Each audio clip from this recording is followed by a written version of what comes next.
ಒಂದು ದೊಡ್ಡ ಮನೆ. ಆ ಮನೆಯಲ್ಲಿ ದುಃಖದ ಛಾಯೆ ಹರಡಿಕೊಂಡಿತ್ತು. ಎಲ್ಲಿಯೂ ಮೌನ, ಯಾರೂ ಮಾತಾಡ್ತಾ ಇರಲಿಲ್ಲ. ಆಗಾಗ ವೈದ್ಯರು ಬಂದು ಹೋಗ್ತಿರೋದು ಮಾತ್ರ ಎಲ್ಲರೂ ಗೊತ್ತಾಗ್ತಾ ಇತ್ತು. ಮನೆಯ ಒಳಕೋಣೆಯೊಳಗೆ ಹಿರಿಯರು ಮಲಗಿದ್ದಾರೆ. ತುಂಬ ವೇದಾಂತಿಗಳು, ಹಿರಿಯರು, ಬಹಳ ಪ್ರಸಿದ್ಧರು, ದಾರ್ಶನಿಕರು, ತುಂಬ ಆದರ್ಶ ಜೀವನ ನಡೆಸಿದವರು. ಅವ್ರ ಮಾತನ್ನು ಕೇಳಿ, ಅವ್ರ ಹೆಸರು ಹೇಳಿ ಮನೆ ಬೆಳಗಿಸ್ಕೊಂಡವ್ರು ಎಷ್ಟು ಜನ ಇದ್ರು. ಆದ್ರೆ ಮನುಷ್ಯನಿಗೊಂದು ದೇಹ ಅಂತಿದೆಯಲ್ಲ, ಅದು ಸಮೇತದೆ. ಶರೀರ ಅಂತ ಹೆಸರು. ಶರೀರ ಅಂದ್ರೆ ಪ್ರತಿಕ್ಷಣ ಸವೆದು ಹೋಗುವಂಥದ್ದು. ಅವರಿಗೆ ತಮ್ಮ ಜೀವನದ ಕೊನೆ ಹಂತದಲ್ಲಿದ್ದಾರೆ. ವೈದ್ಯರು ಕೂಡ ಮನೆಯವರಿಗೆಲ್ಲ ಹೇಳಿ ಎಲ್ಲ ಆಶೆಗಳನ್ನು ತೊರೆದು ಭಗವಂತನ ಮೇಲೆ ಭಾರ ಹಾಕಿಬಿಟ್ಟಿದ್ದಾರೆ. ಮನೆಯವರದು, ಅವ್ರ ಶಿಷ್ಯರ ಮನಸ್ಸಿನಲ್ಲಿ ದುಗುಡ, ದುಃಖ, ಕಣ್ಣೀರಾಗಿ ಕಣ್ಣು ಬಳಿಯಲ್ಲಿ ಮಡುಗಟ್ಟಿ ನಿಂತುಕೊಂಡಿದೆ. ಎಲ್ಲ ಜನ ನಿಂತಿದ್ದಾರೆ. ಪಂಡಿತರ ಪಕ್ಕದಲ್ಲೇ ಅವರ ಏಕಮಾತ್ರ ಪುತ್ರ ಕುಳಿತಿದ್ದಾನೆ. ಅವ್ರ ಕೈಯನ್ನು ಹಿಡ್ಕೊಂಡು ಅವ್ರ ಮುಖಾನೇ ನೋಡ್ತಾ ಇದ್ದಾನೆ. ಅವ್ರ ಕಣ್ಣು ಮುಚ್ಚಿ ಮಲಗಿದ್ದಾರೆ. ಆದರೆ ಮುಖದ ಮೇಲೆ ಕಾಂತಿ, ಮುಗುಳ್ನಗೆ ಒಂಚೂರು ಕಮ್ಮಿ ಆಗಿಲ್ಲ. ನಿಧಾನವಾಗಿ ಹಿರಿಯರು ಕಣ್ಣು ತೆಗೆದ್ರು. ಮಗನ ಕೈಯನ್ನು ಸ್ವಲ್ಪ ಒತ್ತಿದ್ರು. ಮಗನಿಗೆ ಸಂತೋಷ ಆಯ್ತು. ಏನಪ್ಪ ಅಂತ ತನ್ನ ಮುಖವನ್ನು ಅವ್ರ ಮುಖ ಸಮೀಪಕ್ಕೆ ತಂದ. ಅವರು, ಮಗು, ನನಗೇನು ಹೆಚ್ಚು ಹೊತ್ತು ಉಳಿದಿಲ್ಲಪ್ಪ, ಆದರೆ ಯಾವುದೇ ಚಿಂತೆ, ದುಗುಡ, ದುಃಖ ಬೇಡ. ನಾನು ತೃಪ್ತಿಯಿಂದ ಹೋಗ್ತಾ ಇದ್ದೀನಿ. ಆದರೆ ಒಂದು ವಿನಂತಿ ಮಗು, ನಿನಗೆ, ನೀನು ಕೂಡ ತುಂಬ ಸಾತ್ವಿಕತೆಯಿಂದ, ಪ್ರಾಮಾಣಿಕತೆಯಿಂದ ಜೀವನ ಮಾಡಪ್ಪ. ಏನೋ ಲಾಭ ಆಗತ್ತೆ ಅಂತ ಪಾಪದ ಕೆಲಸ ಕೈ ಹಾಕಬೇಡ.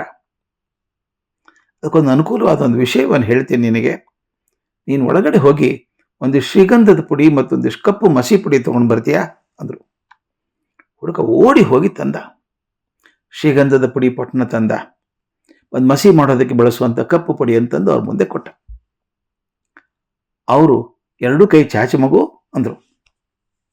ಒಂದು ಚಮಚೆಯಿಂದ ಒಂದು ಚಿಟಿಕೆ ಶ್ರೀಗಂಧದ ಪುಡಿ ಅಂತ ತಗೊಂಡು ಅವನ ಬಲಗೈ ಅಂಗೈಯಲ್ಲಿ ಹಾಕಿದರು. ಇನ್ನೊಂದು ಚಿಟಿಕೆ ಮಸಿ ಪುಡಿ ಅಂತ ತಗೊಂಡು ಎಡಗೈ ಅಂಗೈಯಲ್ಲಿ ಹಾಕಿದರು. ಎರಡು ಮುಚ್ಚಪ್ಪ, ಮುಚ್ಚಿ ಹಾಗೆ ಬೆರಳುಗಳನ್ನು ತಿಕ್ಕು, ಸ್ವಲ್ಪ ಉಜ್ಜು ಅಂದರು.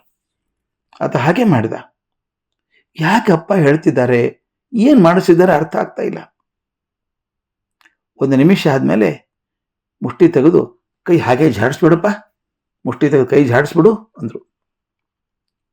ಈಗ ನೀನು ಕೈ ನೋಡ್ಕೊಂಡು ಅದ್ರ ವಾಸನೆ ನೋಡು ಮಗು ಅಂದರು. ಈಗ ಬಲಗೈಯಲ್ಲಿದ್ದಂಥ ಪುಡಿ ಎಲ್ಲ ಕೆಳಗೆ ಬಿದ್ದು ಹೋಗಿದೆ. ಆದರೂ ಶ್ರೀಗಂಧದ ಪುಡಿ ಇರದೇ ಹೋದರೂ ಕೂಡ ಸುಗಂಧದ ಪರಿಮಳ ಬರ್ತಾ ಇತ್ತು.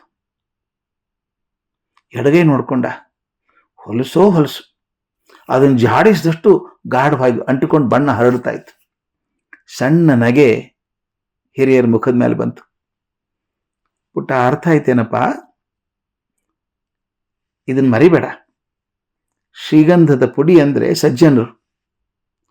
ಅವ್ರ ಜೊತೆಗೆ ಸಂಪರ್ಕದಲ್ಲಿದ್ದರೆ ನಮ್ಮ ಜೀವನ ಸುಖಕರವಾಗಿರ್ತದೆ. ಅವ್ರು ನಮ್ಮ ಜೊತೆಗೆ ಇರದೇ ಹೋದರೂ ಕೂಡ ಅವ್ರು ಕಲಿಸಿದಂಥ ಪಾಠ ನಮ್ಮ ಜೀವನವನ್ನು ಮುನ್ನಡೆಸ್ತದೆ. ಈ ಮಸಿ ಪುಡಿ ಇದೆಯಲ್ಲ, ಇದು ದುರ್ಜನರಿದ್ದ ಹಾಗೆ. ಅವ್ರ ಜೊತೆಗಿದ್ದಾಗ ನಮ್ಮ ಗೌರವಕ್ಕೆ ಧಕ್ಕೆ ಆಗ್ತದೆ.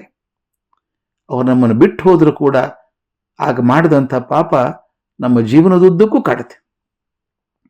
ಆದ್ದರಿಂದ ಮಗು, ನನ್ನ ಸಂದೇಶ ನಿನಗೆ ಇಷ್ಟೇಪ್ಪ, ನೀನು ಸದಾ ಸಜ್ಜನರ ಸಂಘದಲ್ಲಿರು. ಆಗ ನಿನ್ನ ಜೀವನ ಸದಾ ಆತಂಕರಹಿತವಾಗಿ ನೆಮ್ಮದಿಯಿಂದ ಇರ್ತದೆ. ಎಷ್ಟು ಚಂದದ ಮಾತಲ್ವಾ. ಶ್ರೀಗಂಧದ ಪುಡಿ ಸಜ್ಜನರು. ಶ್ರೀಗಂಧದ ಪುಡಿ ಕೈ ಉಜ್ಜಿದ್ರೂ ಕೂಡ ಕೈ ಘಮಘಮ ವಾಸನೆ ಬರುತ್ತೆ.